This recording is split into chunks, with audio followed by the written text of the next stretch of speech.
우리는 어제 장로님들과 리더들이 가정을 방문하여 이제 성탄 선물들을 나눴습니다. 특별히 이 기간에 손주를 낳으신 가정이 있어서 선물이 좀 더 이렇게 넉넉해졌습니다. 금년에도 저희 교회는 해외 선교비로 책정되어져 있는 1,200만 원을 코로나로 힘들어하시는 여러 선교사님들에게 보냈습니다. 필리핀, 캄보디아, 인도네시아, 베트남, 콜롬비아, 포르투갈 이곳에서 사역하시는 여러 선교사님들에게 형편에 맞게 이렇게 보냈습니다. 또 금년에 저희들 또 주변에 아파트에서 수고하시는 여러분들에게 또 감사하는 작은 마음들을 같이 이렇게 나누기도 했습니다. 저거보다는 좀 더 많이 나눴습니다. 그리고 서구의 기독교에서는 12월 26일을 성탄절 다음 날을 우리가 이제 박싱데이다 이렇게 부릅니다. 조그마한 박스에다가 이제 선물을 담아서 1년 동안 이제 수고해 주신 우체부나 또 택배, 신문, 우리 주변에 도움을 주신 이런 분들에게 이제 감사의 마음을 전하는 날입니다. 우리도 여러분들 주변에 우리가 큰 것은 아니더라도 수고해 주신 그런 분들에게 감사의 마음을 나눴으면 좋겠습니다. 이 성탄은 무엇을 하는 날이냐? 나눠주고 주는 날입니다. 베푸는 날이죠. 왜 그렇게 하느냐 하면 하나님께서 가장 소중한 당신의 아들을 우리에게 주셨기 때문에 그렇습니다. 그래서 우리도 그 마음을 세상과 더불어서 나누는 날이 바로 성탄절입니다. 하나님께서 우리에게 당신의 아들을 주셨습니다. 그래서 나도 그 선물을 받은 내가 그 사랑을 세상과 함께 나눈다. 그것이 바로 성탄을 축하하는 우리들의 마음입니다. 하나님께서 우리에게 가장 소중한 아들을 주셨습니다. 근데 이 아들이 이 땅에 어떤 모양으로 오셨습니까? 이는 한 아기가 우리에게 낳고 한 아기로 이 땅에 우리에게 오셨다. 그렇게 말씀합니다. 특별한 장성한 그런 왕이나 아니면 힘센 장군, 슈퍼맨으로 온 게 아니라 아주 연약하고 힘없는 아기로 태어나서 그리고 부모의 돌봄을 받아야 되는 그런 상태로 이 아이가 이 땅에, 하나님이 이 땅에 오셨습니다. 왜 그렇게 하셨을까요? 왜 하나님은 이 아이를, 하나님을 이 땅에 아기로 이 땅에 보내셨습니까? 무엇보다도 우리와 똑같은 사람으로 오셨다 하는 것입니다. 히브리서 2장 17절 보면 그러므로 그가 범사에 형제들과 같이 되심이 마땅하도다. 그가 시험을 받아 고난을 당하신즉 시험 받는 자들을 능히 도우실 수 있느니라. 조금 쉬운 번역은 이 의미를 조금 더 분명하게 이야기하고 있습니다. 이렇게 번역할 수 있습니다. 그러므로 예수님께서는 모든 면에서 사람과 똑같이 되셨습니다. 주님은 시험 받는 자들도 도와주실 수 있습니다. 왜냐하면 예수님께서 직접 고난당하고 시험을 받으셨기 때문입니다. 고난받고 시험받았다. 그거는 힘들고 고통스러운 순간들, 그런 시간들을 우리와 똑같이 보냈다 하는 것입니다. 팀 컬러라는 분이 쓴 예수라는 책에는 이렇게 또 이야기를 하고 있습니다.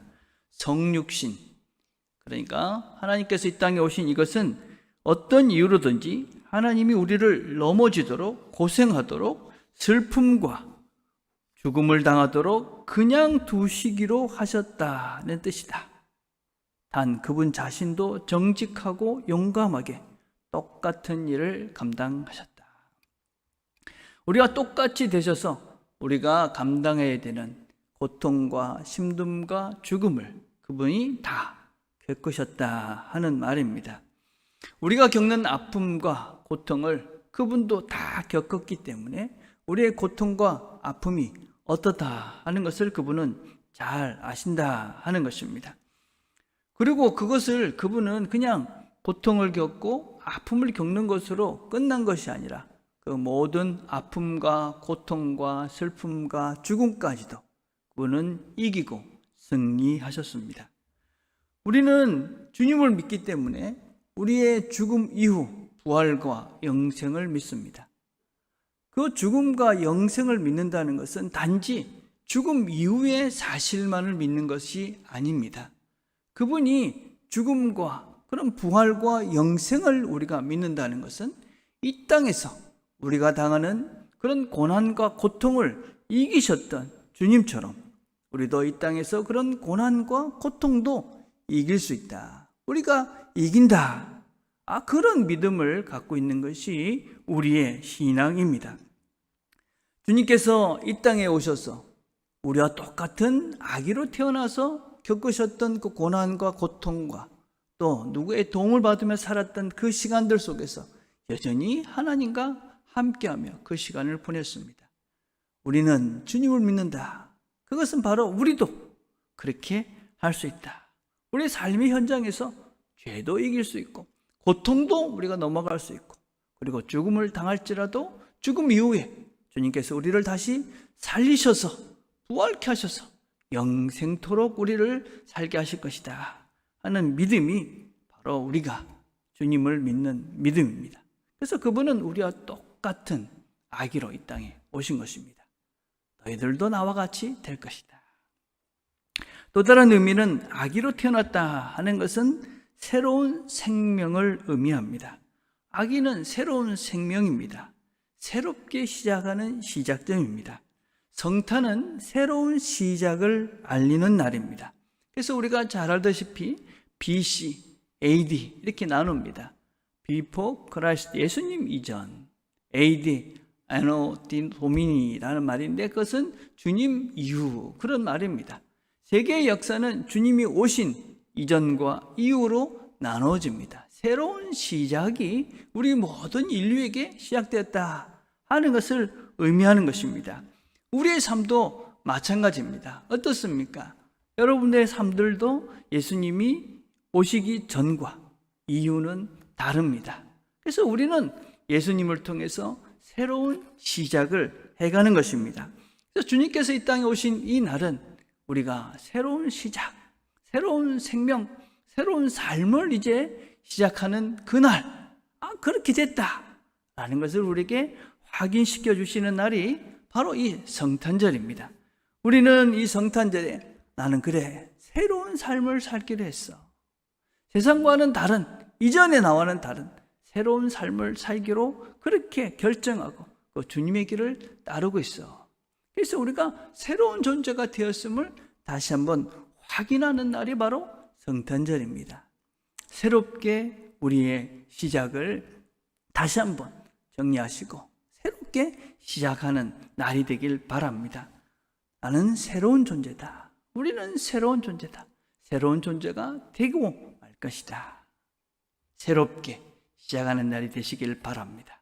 그런데 그 아기가 누구입니까? 기묘자라, 모사라, 전능하신 하나님이라, 영존하시는 아버지라, 평강의 왕이라. 이 기묘자라는 말, 기묘자라, 모사라 이렇게 되어져 있는데 이 두 단어가 아니고 사실은 한 단어입니다. 원더풀 카운셀러, 영어로는 그렇게 되어 있습니다. 놀라운 상담자다. 카운셀러를 상담으로 이해하는 건 좀 무리가 있지만 번역을 그렇게 할 수밖에 없습니다. 우리가 아주 기묘자, 아주 특별하게 잘한 번역이라고 할 수 있습니다. 이 원더풀이라고 번역된, 놀라운이라고 번역된 이 말은 우리가 도대체 이해할 수 없는 그런 분이다. 그런 의미를 담고 있습니다. 우리의 생각을 넘어서는 그분. 이 카운셀러라는 말은 상담자다 이렇게 번역할 수도 있지만 지혜자다. 그래서 우리가 기묘라, 모사라 이렇게 번역을 하고 있는 것이죠. 그래서 이 원더풀 카운셀러라는 말은 우리의 생각 너머에 놀라운 그런 생각을 하시는, 지혜를 갖고 계시는, 우리를 도우시는 그런 분이다. 그런 의미를 가지고 있습니다. 우리의 문제들을, 우리의 고통들을, 우리가 원하는 것들에 대한 정확한 근본적인 우리 생각 너머의 답을 우리에게 주시는 분이 바로 그분이다. 그렇게 이제 설명을 하고 있는 겁니다. 두 번째는 뭐라고 얘기하냐면 전능하신 하나님이다. 이 전능하다는 것은 강하고 강한 분이다. 그런 의미를 가지고 있습니다. 전투에 능하신 분이다. 모든 싸움에서 이길 수 있는 분이다. 그런 의미입니다. 그래서 그분은 모든 싸움에서 승리하시는 분입니다. 여러분들이 혹시 주변에 두려움 속에 적들에 둘러싸여 있는 것 같습니까? 걱정하시지 마시길 바랍니다.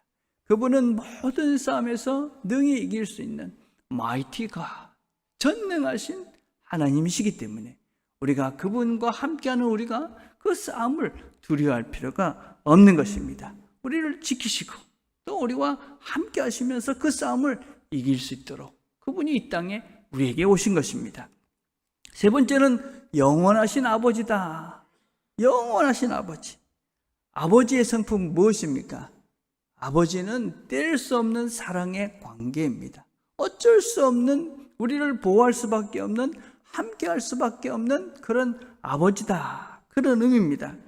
우리가 아버지 그러면 뭔가 이렇게 부정적인 의미를 갖고 있는 분들도 계시잖아요. 뭔가 이렇게 나를 좀 엄하게, 이렇게 엄격하게, 힘들게, 그런 의미가 있는, 그런 경향들이 있는데, 이 아버지는 그런 분이 아닙니다. 이 아버지는 영원하신, 똑같이 우리를 사랑하고, 우리를 보호하고, 지켜주시는 분이다. 그런 의미로 영원하신 아버지가 되신다 하는 것입니다. 그분이 우리가 이 땅에 오신 것은 우리의 아버지가 되고, 또 우리는 그분의 가족이 돼서 영원한 관계 속에서 절대로 어떻게 다른 방법이 없는 그런 분으로 이 땅에 오셨다 하는 것을 우리에게 말씀하십니다. 마지막으로는 평강의 왕이다 그렇게 말씀합니다. 이것은 모든 관계의 회복자다. 평강은 여러분 다른 것이 아닙니다. 하나님과의 관계가 회복이 되어지고 우리 사람과의 관계가 회복되어지는 이것이 진정한 평화지요. 그래서 하나님은, 예수님은 우리에게 평화를 주시는 분입니다. 그분 속에 있으면 우리 모두가 진정한 끼어진 모든 것들이 회복이 되어지고, 그래서 우리가 진정한 평화를 누리게 되어집니다. 그 놀라운 그 하나님이, 그 전능하신 그 하나님이, 우리의 아버지가 되시는 그분이, 평화의 왕이신 그분이 우리에게 오신 것입니다. 근데 그분이 그냥 오셔서 왔다가 간 것이 아닙니다.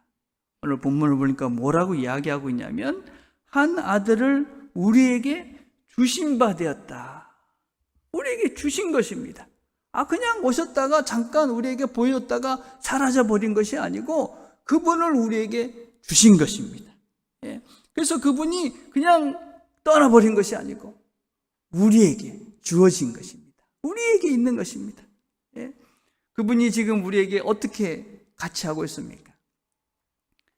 요한복음 14장에 보면 이렇게 말합니다. 내가 아버지께 구하겠으니 그가 또 다른 보혜사를 너에게 주사 영원토록 너희와 함께 있게 하리라. 너희는 그를 아나니 그는 너희와 함께 거하시며 또 너희 속에 계시겠습니다. 그분이 우리 안에 계시는 겁니다. 우리와 함께 계시는 겁니다. 그분을 우리에게 주신 것입니다. 그래서 그분이 우리와 함께 계시면서 우리에게 그 지혜를 주시는 것입니다. 영원한 원더풀 카운슬러, 놀라운 상담가로서 우리가 필요한 것들을 그분이 알게 해주시는 겁니다. 힘을 주시는 겁니다. 모든 싸움에서 승리할 수 있는 힘을 주시는 겁니다. 아버지가 되셔서 우리를 지켜주시고 보호해 주시는 겁니다. 평화의 왕이 되셔서 우리가 평화를 누릴 수 있도록 해주십니다. 그분이 우리에게 주어졌다. 어떻게 우리가 이분을 누리며 살 수가 있습니까? 마태복음 1장 23절에 이렇게 말합니다. 보라, 처녀가 잉태하여 아들을 낳을 것이요 그의 이름은 임마누엘이라 하리라. 이를 번역한즉 하나님이 우리와 함께 계시다 함이라. 보라, 하나님의 아들이신 이 예수를 한번 잘 보라. 여러분, 이 보라라는 말은 성경에서 아주 중요한 말입니다. 보라. 이 말이 몇 번이나 사용이 됐냐면 1611번이나 사용됐습니다. 보라. 성경은 끊임없이 우리를 향해서 보라 이렇게 말씀합니다. 뭘 보라는 겁니까? 예수를 보라. 예수를 보라. 본다는 것은 그 대상을 끊임없이 계속 쳐다보고 있는 상태를 말합니다. 예수를 집중해서 계속 바라보고 있어라 하는 것입니다. 여러분, 그분을 잘 보면 우리 속에 우리 자신을 보게 됩니다. 여러분, 우리가 우리 자신을 잘 보면, 우리 내면을 보면 우리는 우리 속에 있는 두 가지 나를 봅니다. 하나는 무엇입니까? 우리의 근본을 보게 되는 것이죠. 내 자신. 이제 기도의 방향들을 여러분 자꾸 내면으로 한번 향해 보시길 바랍니다. 내가 누군가? 내가 어떤 마음인가? 내가 어떤 상태인가? 정말 내가 뭘 하고 싶은가? 그래서 여러분의 상태를, 내가 얼마나 부족한가? 또 난 뭐를 또 즐겁게 하는가? 그래서 우리 내면을 보는 거죠. 그래서 우리 깊은 내 자신을 보면 내가 누군가 하는 것을 우리가 우리의 실존을 볼 수 있죠. 그래서 우리가 기도를 하면서 우리 내면을 보는 겁니다. 또 하나는 우리가 깊이 기도하다 보면 우리 안에 계시는 또 다른 분을 우리가 볼 수 있게 되지요.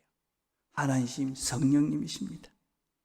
우리 안에 계시면서 우리가 고민이 되고 걱정이 되고 근심이 되고 답이 없는 것 같고 뭘 어떻게 해야 될지 모르는 그런 상태에 있을 때 우리가 기도하며 우리 내면을 깊이 바라보면 그 안에 계시는 성령님을 우리가 볼 수 있게 되는 것이죠. 그분을 바라보는 겁니다.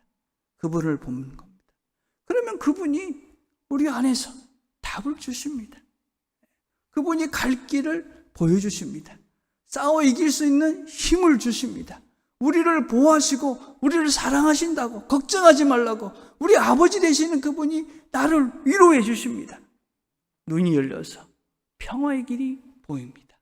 평화를 누리는 것이죠. 그분이 우리에게 이런 길들을 보여주십니다.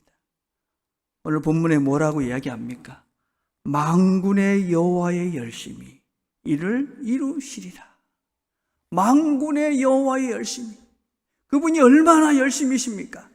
당신의 아들을 우리에게 주기까지, 우리 아들을, 당신의 아들을, 그 하나님이신 그분을 우리에게 주기까지, 그렇게 우리를 위해서 그분을 죽이기까지 그렇게 열심으로 우리를 지키시고 보호하시고 함께 하시면서 우리를 이끌어 가시는 분이 바로 우리 하나님이십니다.